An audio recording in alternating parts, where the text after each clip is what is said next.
తిరుమల గర్భగుడిలో గంట ఎందుకు ఉండదో మీకు తెలుసా? తెలియకపోతే ఈ కథను వినండి. విన్న తర్వాత ఒళ్ళు గగురు పొడిచిపోతుంది. 13వ శతాబ్దంలో ఒక బ్రాహ్మణ దంపతులు ఉండేవారు. వారు చాలా సంవత్సరాలు పెళ్లైనప్పటికీ వారికి సంతానం కలగలేదు. వారు శ్రీ వెంకటేశ్వర స్వామిని పరమ భక్తిగా పూజించేవారు. ప్రతిరోజు ఆయనను ప్రార్థిస్తూ జీవించేవారు. ఎంతో కాలం ఆ భక్తితో గడిపిన తర్వాత ఒకరోజు ఆ బ్రాహ్మణ సతీమణికి స్వప్నంలో వెంకటేశ్వర స్వామి దర్శనమిచ్చాడు. స్వామి ఆమెకు చెప్పాడు, నీవు నా గర్భగుడిలో ఉన్న బంగారు గంటను మోగించు. అలా దేవుడు స్వప్నంలో చెప్పినట్టు ఆమె గర్భగుడిలో ఉన్న బంగారు గంటను మోగించింది. అది జరిగిన కొద్ది రోజుల తర్వాత ఆ గర్భగుడిలో ఉన్న గంట కనిపించకపోయింది. ఆశ్చర్యపోయిన అర్చకులు ఎంతో ఆందోళనకు గురయ్యారు. అప్పుడు తిరిగి వెంకటేశ్వర స్వామి అర్చకులకు స్వప్నంలో దర్శనమిచ్చి ఇలా చెప్పారు, ఆ గంట సరైన స్థలంలో ఉంది, మీరు ఎలాంటి ఆందోళన చెందకండి. ఆ తర్వాత కొద్ది రోజుల్లో ఆ బ్రాహ్మణ దంపతులకు ఒక బిడ్డ జన్మించాడు.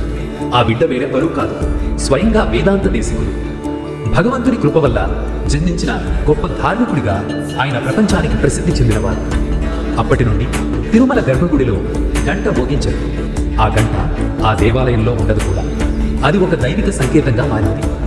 ఈ కథ మనకు చెబుతుంది దేవుని సంకల్పానికి, భక్తుల విశ్వాసానికి ఎంతటి శక్తి ఉందో అని. ఈ కథ మీకు పూర్తిగా కావాలి అంటే ఫుల్ వీడియో అని కామెంట్ చేయండి. And please do like and subscribe.